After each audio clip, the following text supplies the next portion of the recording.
Hola familia, una vez más estamos aquí para compartir acerca de la palabra de Dios. Yo soy el Padre Samuel Benes de Gutiérrez y un gusto estar contigo. Estamos en el día número 51 en la lectura de la palabra de Dios. Ahora vamos a compartir del libro del Éxodo, capítulo 39 al 40, del libro de Levítico, del capítulo 27 y el Salmo número 83. Vamos a prepararnos para continuar esta lectura y vamos a ponernos en presencia de Dios. En el nombre del Padre, y del Hijo, y del Espíritu Santo. Amén. Del libro del Éxodo. Capítulo 39. De hilo violeta, rojo y escarlata se hicieron los ornamentos rituales para el culto en el santuario, y se confeccionaron los ornamentos sacerdotales de Aarón, según el Señor había ordenado a Moisés. El efod se hizo de oro, con hilo violeta, rojo y escarlata, y con lino fino trenzado. Trabajaron el oro en láminas, lo cortaron el hilo y se trazó con el hilo violeta, rojo y escarlata, y con lino fino artísticamente bordado. Estaba unido por dos tirantes cosidos a sus extremos. La parte superior del mismo, que servía para sujetar, estaba hecha como el resto del efod y formaba una pieza con él. Era de oro, de hilo violeta, rojo y escarlata, y de lino fino trenzado, como el Señor había ordenado a Moisés. Las piedras de onix fueron incrustadas en monturas de oro. En ellas se grabaron los nombres de los hijos de Israel, como los grababan los sellos. Las colocaron en las tirantes del efod, como recordatorio de los israelitas, según había ordenado el Señor a Moisés. Se confeccionó el pectoral, artísticamente bordado por el mismo material que el efod, con oro, hilo violeta y rojo y escarlata, y lino fino trenzado, doblado por la mitad.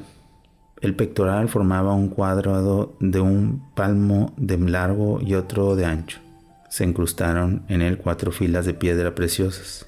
En la primera fila, en granate, en topacio y ónix. En la segunda fila, un rubí, un zafiro y un diamante. En la tercera fila, una turquesa, un jacinto y un ágata. Y en la cuarta fila, un ópalo, un berilo y una amatita. Estas piedras iban incrustadas en monturas de oro. Eran 12, como los nombres de los hijos de Israel, y cada una de ellas llevaba grabado el nombre de una de las 12 tribus, como se hace en los anillos para sellar.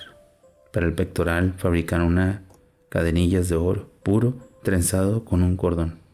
Hicieron 2 monturas de oro y 2 argollas de oro y lo pusieron en los 2 extremos del pectoral. Los 2 cordones de oro iban incrustados en las 2 argollas de oro que llevaba el pectoral en sus extremos. Y las otras 2 puntas de las cadenillas iban unidas a las 2 monturas colocadas en la parte delantera de las tirantes del efod. Se hicieron otras 2 argollas de oro que se colocaron en los 2 extremos inferiores del pectoral.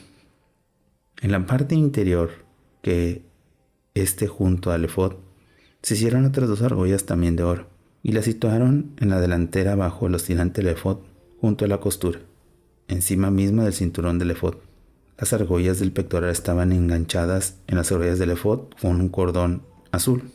De esta manera el pectoral estaba sujeta al cinturón del efod sin que el pectoral pudiera desatarse del efod, como el Señor había ordenado a Moisés.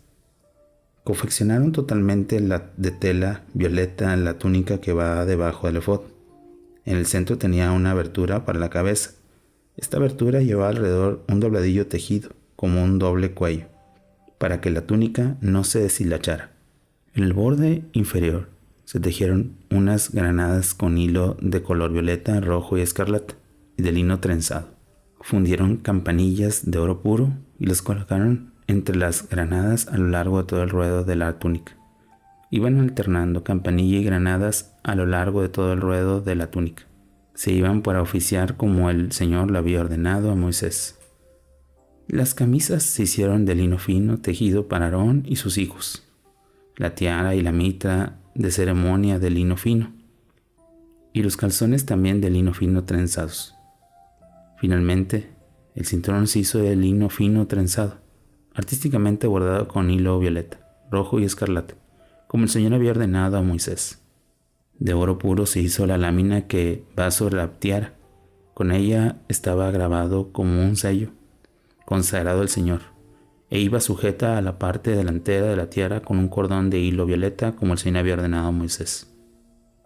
Así se dio por terminadas las obras de la morada, la tienda del encuentro. Los israelitas le hicieron todo exactamente como el Señor había ordenado a Moisés. Presentaron a Moisés la morada y la tienda y todos sus utensilios, los pasadores, los tableros, las varas, los soportes y las bases, el todo de piel de carnero teñida de rojo, la sobrecubierta de pieles finas y el velo de separación, el arca del testimonio, sus varas y sus cubiertas de oro, la mesa, sus utensilios, los panes de las ofrendas, el candelabro de oro puro, sus lámparas debidamente colocadas, sus accesorios y el aceite para el candelabro, el altar de oro, el aceite de la unción y el incienso aromático, así como el cortinaje para la entrada de la tienda, el altar de bronce y sus rejillas de bronce, sus varas y los demás utensilios, la pila y su base, el cortinaje del atrio, sus soportes, sus bases, las cortinas para la entrada del atrio, sus cuerdas, sus estacas y todos los utensilios al servicio de la morada para la tienda del encuentro, las vestiduras sacerdotales para el culto del santuario, los ornamentos sagrados para el sacerdote Aarón y las vestiduras para sus hijos, que oficiaban como sacerdotes. Los israelitas realizaron todo esto según la orden que el Señor había dado a Moisés. Moisés revisó todo el trabajo y comprobó que lo habían realizado todo exactamente como el Señor había ordenado y les dio la bendición. Capítulo 40. El Señor dijo a Moisés: el primer día del primer mes levantará la morada en la tienda del encuentro. Mete dentro el arca del testimonio y oculta el arca con el velo. Trae la mesa y prepárala con sus accesorios. Trae también el candelabro y prepara sus lámparas. Coloca el altar el oro para el incienso delante del arca del testimonio. Pondrás las cortinas a la entrada de la morada y también la entrada de la morada, la tienda del encuentro. Coloca el altar del holocausto. Entre la tienda del encuentro y el altar, sitúa la pila y echa agua en ella. Alrededor instalará el atrio y cuelga el cortinaje a la entrada del atrio. Toma el aceite de la unción y unge la morada y cuanto contiene. Consagrará con todos sus utensilios, pues serán sagradas. Unge el altar de los holocaustos y todos sus accesorios. Consagra el altar y su lugar muy santo. Unge la pila y su base y conságrala. Haz que Aarón y sus hijos se acerquen hasta la entrada de la tienda del encuentro y lávalos con agua. Reviste a Aarón y a sus ornamentos sagrados, úngelos y conságralos para que sean sus sacerdotes. Haz que se aproximen sus hijos y revístelos con sus túnicas. Úngelos como unges a su padre, para que sean mis sacerdotes. Con esta unción se asegura el sacerdote perpetuo a ellos y a sus descendientes. Moisés hizo todo cuanto el Señor había ordenado. El primer día del primer mes del año segundo fue instalar la morada. Moisés instaló la morada, colocó las bases, acomodó los tableros y las varas y puso en pie los soportes. Y sobre la morada extendió todo el toldo tal como el Señor le había ordenado. Tomó las tablas del testimonio y las colocó dentro del arca. Puso las varas al arca y situó la cubierta del oro encima del arca. Metió el arca en la morada, colocó el velo de separación y con él ocultó el arca del testimonio, como el Señor le había ordenado. Instaló la mesa en la tienda del encuentro, al lado del norte de la morada, y fuera del velo. Ahí depositó los panes ofrecidos al Señor, como el Señor le había ordenado. Situó el candelabro en la tienda del encuentro, mirando a la mesa, al lado sur de la morada, y colocó la lámpara en presencia del Señor, como el mismo Señor lo había ordenado. Delante del velo y la tienda del encuentro puso el altar de oro. Hizo quemar incienso aromático, como el Señor lo había ordenado. Colgó el cortinaje a la entrada de la morada. Colocó el altar de los holocaustos a la entrada de la morada. La tienda del encuentro ofreció holocausto de la oblación, como el Señor lo había ordenado. Colocó la pila entre la tienda del encuentro y el altar, y llenó de agua para las purificaciones. Moisés y Aarón y sus hijos se lavaron las manos y los pies. Se lavarán cada vez que entraban en la tienda del encuentro y se aproximaran al altar como el Señor lo había ordenado. Se instaló el atrio alrededor de la morada y del altar, y se puso el cortinaje en la entrada del atrio. Así acabó el Moisés la tarea. Entonces la nube cubrió la tienda del encuentro y la gloria del Señor llenó la morada. Moisés no podía entrar en la tienda del encuentro porque la nube estaba encima de ella, y la gloria del Señor llenaba la morada. Durante el tiempo que duró su caminar, los israelitas se ponían en marcha cuando la nube se levantaba de la morada. Si la nube se levantaba, no podían hasta el día en que se levantara, porque la nube del Señor se posaba de día sobre la morada y de noche brillaba como el fuego a la vista de todo Israel. durante toda la etapa de su camino. Palabra de Dios. Te alabamos, Señor. Hemos terminado ya este último capítulo del libro del Éxodo, donde ya se arma completamente la morada o la tienda del encuentro. Pero es importante destacar cómo Dios fue dando en este libro ciertas pautas y sobre todo teniendo ese lugar santo para encontrarse con su pueblo. Pensemos y reflexionemos cómo ha sido nuestro encuentro, nuestro lugar santo y sobre todo ese caminar. Meditemos un momento la palabra de Dios.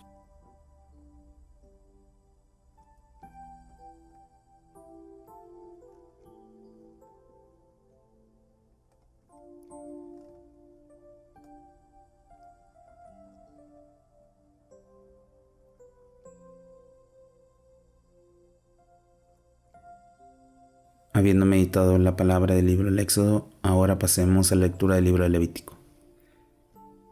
Capítulo 27. El Señor dijo a Moisés: Dile a los israelitas, cuando alguien haga al Señor una promesa ofreciendo a una persona, la estimación de su valor será el siguiente: el hombre entre 20 y 70 años, 500 granos de plata, según la pesa del santuario; la mujer, 300, y el joven entre los 5 y los 20 años, si es un muchacho, 200 granos, y si es muchacha, 100, y entre 1 mes y 5 años, si es un niño, 50 granos, y 30 granos de plata si es niña. De 70 años para arriba el hombre, 150 granos, y la mujer, 50. Si el que hizo la promesa es tan pobre que no puede pagar lo establecido, se presentará al sacerdote que hará una estimación proporcionada a los recursos del interesado. Si la promesa se refiere a animales que pueden ser presentados como ofrenda al Señor, entonces los animales ofrecidos al Señor es sagrado. No se podría cambiar ni reemplazar, ni bueno por un malo, ni malo por un bueno. Si un animal es cambiado por otro, los dos se hacen sagrados. Si se trata de un animal impuro que no puede ser ofrecido al Señor, será presentado al sacerdote, que le fijará un precio según su valor, y habrá que atender el precio fijado por el sacerdote. Pero si el que ofrece lo quiere rescatar, añadirá una quinta parte sobre el valor estimado. Si uno consagra su casa al Señor, el sacerdote le fijará un precio según su valor, y habrá que atenderse el precio fijado por el sacerdote. Pero si el interesado quiere rescatar la casa, añadirá una quinta parte sobre el valor estimado y la recuperará. Si uno consagra al Señor alguna de las tierras de su patrimonio, el precio fijado será proporcional a la semilla que necesita para ella, a razón de 500 gramos de plata para cada 450 kilos de cebada. Si se consagra el campo en año jubilar, se atenderá a esta estimación. Pero si lo consagra después del jubileo, el sacerdote lo fijará a un precio según los años que quedan hasta el año jubilar, con la correspondiente reducción. Si el interesado quiere rescatar el campo, añadirá una quinta parte sobre el valor estimado y le recuperará. Pero si no lo rescata y lo vende a otro, se pierde el derecho de rescate. Cuando quede libre en el año jubilar, será consagrado al Señor como campo votivo y pasará a ser propiedad del sacerdote. Si uno consagra al Señor un campo comprando por él y no forma parte de su patrimonio, el sacerdote fijará un precio de acuerdo con los años que falten hasta el jubileo, y se pagará el mismo día el precio fijado, como cosa consagrada al Señor. En el año jubileo, el campo volverá a ser propiedad del que se había vendido y formará de nuevo parte de su patrimonio. En todos los casos, la estimación será hecha según la pesa del santuario. Nadie podrá consagrar los primogénitos de su ganado, sea vacuno o ovino, pues ya pertenecen por derecho al Señor. Si se trata de un animal impuro, será rescatado por el precio estimado, más aún una quinta parte, pero si no se rescata, será vendido al precio estimado. Ninguna propiedad, sea personal, animal o campos, que uno consagra totalmente al Señor, podrá ser vendida ni rescatada. Todo el que se consagra al Señor es algo muy sagrado y pertenece al Señor. Nadie que haya sido consagrado al exterminio podrá ser rescatado, debe morir. Los diezmos son de los productos de la tierra y de los frutos de los árboles, pertenecen al Señor y son sagrados. Si alguien quiere rescatar parte de su diezmo, pagará una quinta parte. El diezmo del ganado vacuno o ovino, es decir, 1 de cada 10 de todos los animales, queda a cargo del pastor, será consagrado al Señor. No se elegirá entre lo bueno o malo, ni se podrá sustituir.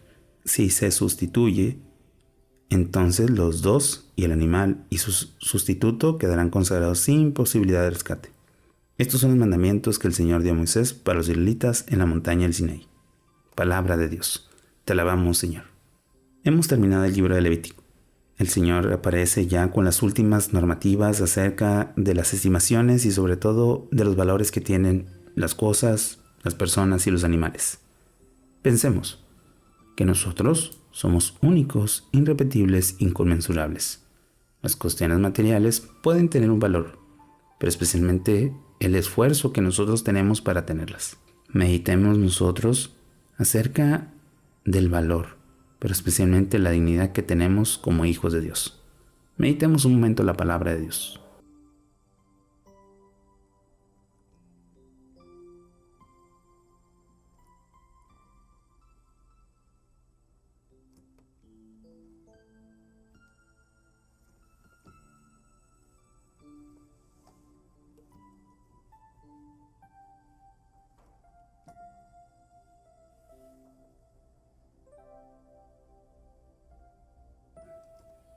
Habiendo meditado el libro de Levítico, pasemos al Salmo número 83. Salmo 83. Canto Salmo de Asafat.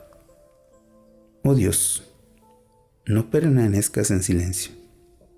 No te quedes, oh Dios, inmóvil y callado. Mira cómo se amontinan tus enemigos y se rebelan los que te odian. Hacen planes contra tu pueblo, conspiran contra tus protegidos. Dicen: vamos a exterminarlos como nación, y no se recordarán más el nombre de Israel. Se ponen todos de acuerdo y hacen un pacto contra ti: edomitas, ismaelitas, moabitas y agarreneos, los de Gebal, Amón, Amelec, los filisteos y los habitantes de Tiro. También Asiria se unió a ellos y sirven de esfuerzo a los hijos de Lot. Trátalos como a Madián, como a Sisará y a Yabís en el torrente Quizón, cuando fueron aniquilados en Edom y se sirvieron del estiércol para la tierra. Trata a sus príncipes como a Oreb y a Zeb, y a todos sus jefes como a Zebaj y a Salmana, que decían: apodémonos de sus magníficos territorios. Dios mío, conviértelos en hojarasca, en paja y a merced del viento, como fuego que devora la selva, como incendio que consume las montañas. Persíguelos en tu tormenta, atérralos con tu vendaval, cubre sus rostros de humillación para que busquen tu nombre, Señor. Abrúmanos de vergüenza para siempre, aparezcan derrotados, para que sepan que tu nombre es el Señor y que solo tú eres el Altísimo sobre la tierra. Palabra de Dios. Te alabamos, Señor. Oración final. Señor, concédenos siempre mirar tus mandamientos. Vemos cómo tu caminar siempre estás ahí con nosotros. Concédenos siempre buscar la misericordia, la gracia y sobre todo tu santa voluntad. Deja que el Espíritu Santo inunde nuestros corazones y así alcancemos la fortaleza y sobre todo la misericordia. Tú que vives y reinas por los siglos de los siglos. Amén. Hemos terminado un día más en la lectura de la palabra de Dios, esperando que sigas con lleno de bendiciones y sobre todo compartiendo la palabra de Dios. Que tengas un bonito día y una fantástica semana. Bendiciones.